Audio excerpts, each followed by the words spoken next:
सुप्रभात बच्चों, रिमझिम इस हिंदी पाठ्य पुस्तक के अंतर्गत आज हम कविता 19 जिसका नाम है चार चने, इस विषय से संबंधित जानकारी प्राप्त करेंगे। तो आइए बच्चों, आज हम कविता का पठन करते हैं। पैसा पास होता तो चार चने लाते, चार में से एक चना तोते को खिलाते, तोते को खिलाते तो टाय टाय गाता, टाय टाय गाता तो बड़ा मज़ा आता। तो बच्चों, इस कविता में इन पंक्तियों में कवि क्या कहना चाहते हैं? कवि कहते हैं कि अगर मेरे पास पैसे होते तो मैं चार चने लाता, और चार चने लाकर मैं किसे खिलाता? मैं तोते को खिलाता था। यहाँ पर आपको देखो तोते का चित्र नजर आ रहा है। तो कवि के पास अगर पैसे होते तो वे चार चने लाकर इस तोते को चना खिलाते थे। और जैसे ही तोता चना खाता तो तोता क्या करता था? टाय टाय टाय टाय गाना गाता था, क्योंकि तोते को चने मिले हैं, है ना। और तोता चने खाकर टाय टाय गाता था। टाय टाय गाता तो बड़ा मजा आता। जब तोता टाय टाय मतलब कि तोता जब गाना गाता है तो हमें बड़ा मजा आता है। आगे कवि क्या कहना चाहते हैं? पैसा पास होता तो चार चने लाते, चार चने में से एक चना घोड़े को खिलाते, घोड़े को खिलाते तो पीठ पर बिठाता, पीठ पर बिठाता तो बड़ा मजा आता। इस पंक्तियों में कवि कहना चाहते हैं कि यदि उनके पास पैसे होते तो वे चार चने लाते, और उन चार चनों में से एक चना जो है वे घोड़े को खिलाते थे। अब घोड़े को चना बहुत पसंद है तो वे घोड़े को एक चना खिलाते थे, और जैसे ही घोड़ा चना खाता था वह क्या करता था?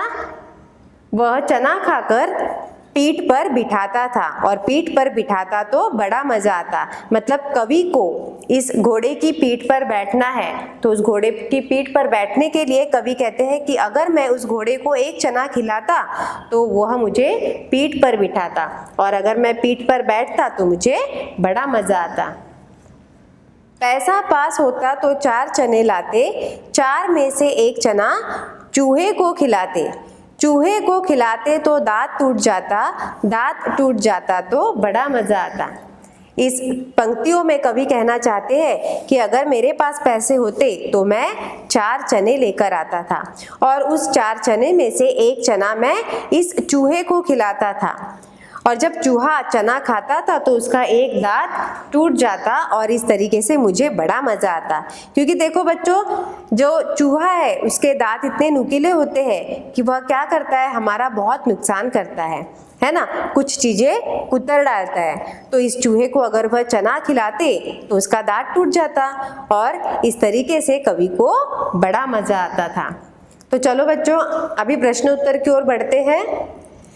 प्रश्न है, चार चने होते तो चार चने देकर इनमें से क्या क्या करवाया जा सकता था?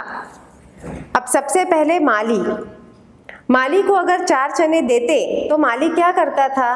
माली को चार चने देकर माली से फूल पौधों की देखभाल कराई जा सकती है। अगर हलवाई को हम चना देते हैं तो हलवाई क्या कर सकता है?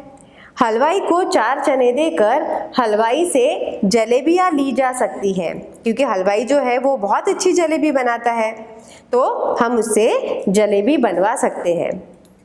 दीदी को अगर हम चने देते हैं तो चार चने देकर दीदी के साथ खेलने पार्क में जा सकते हैं, क्योंकि हमें खेलने के लिए तो कोई चाहिए।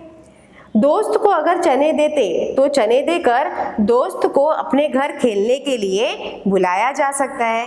कभी कभी हमारे दोस्त हमारे घर नहीं आते, तो यहाँ पर अगर हम दोस्त को चने देते हैं तो दोस्त हमारे घर खेलने के लिए भी आ सकता है। अब आगे का प्रश्न है, किसने खाया? चार चने में से एक चना जो है वह तोते को खिलाया, दूसरा चना किसे खिलाया? घोड़े को खिलाया, तीसरा चना किसे खिलाया? तो चूहे को खिलाया। सबसे पहला चना जो है वह तोते को खिलाया, दूसरा चना जो है वह हमने घोड़े को खिलाया, उसके बाद तीसरा चना जो है वो हमने किसे खिलाया? चूहे को खिलाया। उसके आगे का प्रश्न है, एक चना बच गया, उसे किसे खिलाओगे? अब यहाँ पर कवि तो 4 चने लेकर आए थे।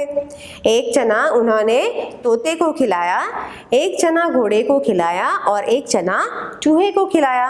अब बचा उनके पास एक चना, तो वे एक चना किसे खिलाने वाले हैं?